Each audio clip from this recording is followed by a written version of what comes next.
Back to DS classes. DS classes में आप सभी स्टूडेंट का स्वागत है। मैं हूं दीपिका साहू और आप सभी के लिए लेकर आई हूं एक्सट्रैक्ट 3। जी हाँ, आप सही सुन रहे हैं। आज की क्लास में हम लोग देखेंगे most important extract from poetry. देखिए, मैंने सारे एक्सट्रैक्ट आपको करा दिए। Most important extract from prose में से मैंने सारे एक्सट्रैक्ट आपको इसीलिए करवा दिए थे ताकि आपको दिक्कत ना हो आगे चल के, ठीक है। और जो एक्सट्रैक्ट मैंने करवाए हैं ना, उन्हीं में से आना है, ठीक है। सो आप एक बार प्लेलिस्ट चेक कर लीजिएगा। जो भी बच्चा हमारी वीडियो को देख रहा है, सबसे पहले वीडियो को लाइक कर दीजिए ताकि हमें पता चल सके कि हम अच्छा काम कर रहे हैं या बुरा। Thank you. एक्सट्रैक्ट 3 देखते हैं। चलिए, एक्सट्रैक्ट 3 में कुछ नहीं है, बहुत आसान है, बहुत आराम से आप कर सकते हैं। क्लियर?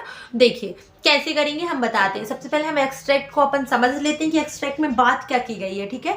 तो जैसे इस एक्सट्रैक्ट में हम देख सक रहे हैं, द वे अ क्रो, मतलब जो रास्ते में जो क्रो था, सुक डाउन ऑन मी, जो जस्ट उसके ऊपर था। And then the dust of snow from hemlock tree. एक हेमलॉक ट्री होता है जिसमें इस टाइप से रहता है। चलिए देखते हैं ना, ऐसा रहता है हेमलॉक ट्री। तो उसकी जो डस्ट थी, उसकी मतलब डस्ट मतलब तो समझते होंगे ना, जो धूल के कण होते हैं उनसे बोलते हैं। और स्नो मतलब स्नोफॉल तो देखा होगा ना आप सभी ने। तो वो जो डस्ट ऑफ स्नो उसके नीचे गिरी ना हेमलॉक ट्री की, so has given my heart, और जो मेरे हार्ट में था या जो चीज़ें उसके साथ हो रही थी, अ चेंज ऑफ मूड। मेरा जो मूड था, मेरा जो दिमाग था, उसको पूरा तरीके से चेंज कर दिया। मतलब जैसे कि उसका माइंड अच्छे वे में सोच रहा था तो वो नेगेटिव में या नेगेटिव वे में, मतलब कुल मिलाकर उसके साथ अच्छी चीज़ हो गई है। क्लियर? देखिए, अच्छी चीज़ से मतलब उसका माइंड जो था बहुत डिस्टर्ब था। जो पोएट थे उनका, जो ऑथर है उनका, सो उनका माइंड बहुत ज़्यादा डिस्टर्ब था। लेकिन जैसे उसकी डस्ट उसके हार्ट पर उस पर गिरी, सो उसका माइंड चेंज हो गया, ठीक है। And save some part of a day I had rooted.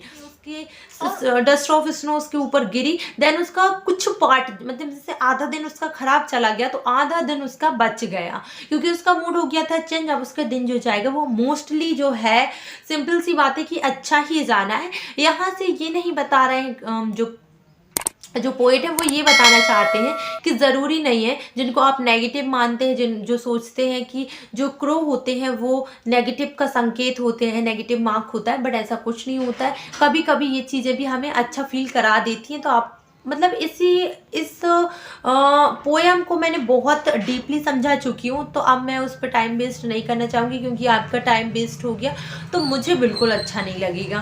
ताकि अगर आप मतलब आपको डस्ट ऑफ स्नो की फुल स्टोरी देखनी है तो आप मुझे कमेंट सेक्शन में बताइए और प्लेलिस्ट चेक कर लीजिएगा, क्योंकि प्लेलिस्ट पर वो वीडियो डल चुकी है और मैंने उसमें डीपली समझाया था। अभी हम यहाँ पर इन शॉर्ट में ही समझ रहे हैं क्योंकि टाइम कम है और मैं चाहती हूँ आपको बेस्ट से बेस्ट मिल सके, ठीक है। तो चलिए इसके क्वेश्चन आंसर देखते हैं, जिसमें फर्स्ट में लिखा है who is the poet of the above poem. आपको बताना है कि जो पोएम है इसके पोएट कौन है, ठीक है। तो क्या इसके पोएम के पोएट कैरोलियन वेल्स है, या फिर रॉबिन क्लैंग है, या फिर रॉबर्ट फ्रॉस्ट है। तो इसके आंसर है रॉबर्ट फ्रॉस्ट। रॉबर्ट फ्रॉस्ट ने ही ये पोएम को लिखा है। एंड देन सेकेंड देखेंगे, वेयर वाज द क्रो। जो क्रो था वो कहाँ था। देखिए यहाँ पर आप देखिए, सबसे पहले मैंने बताया कि shook down on me the dust of snow from a hemlock tree. उसी ने तो उनके ऊपर हेमलॉक ट्री से वो गिराई थी डस्ट। सो दैट मीन्स वो कहाँ था, ऑन हेमलॉक ट्री पर, या on banyan tree, on a people tree. So on a hemlock tree, वो कहाँ था बच्चा, हेमलॉक ट्री पर था, ठीक है। थर्ड वाला देखते हैं अपन लोग, the poets mood got changed when.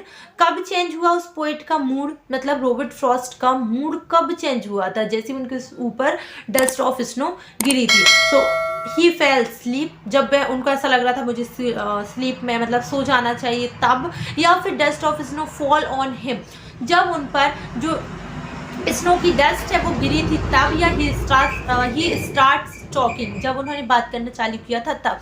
तो डस्ट ऑफ स्नो की स्टोरी है, आप अगर पूरी पोएम पढ़ेंगे तो डस्ट ऑफ स्नो ही तो सुनने को मिला है। तो सिंपल सी आंसर है।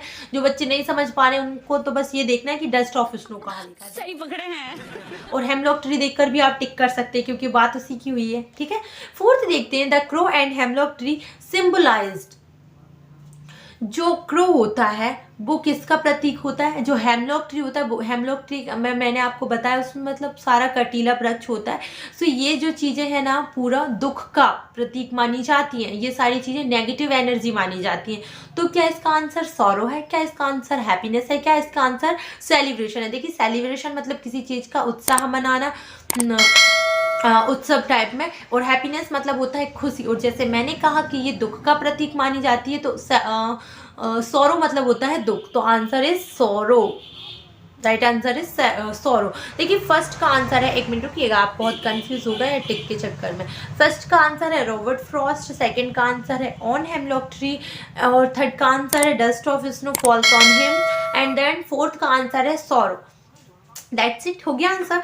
सो आई होप आपको ये पोयम का जो एक्सट्रैक्ट है वो समझ में आया होगा। अगर समझ में आया होगा so hit the bell icon and hit the like, and आप मुझे let me inform in the comment section that how was your experience in this.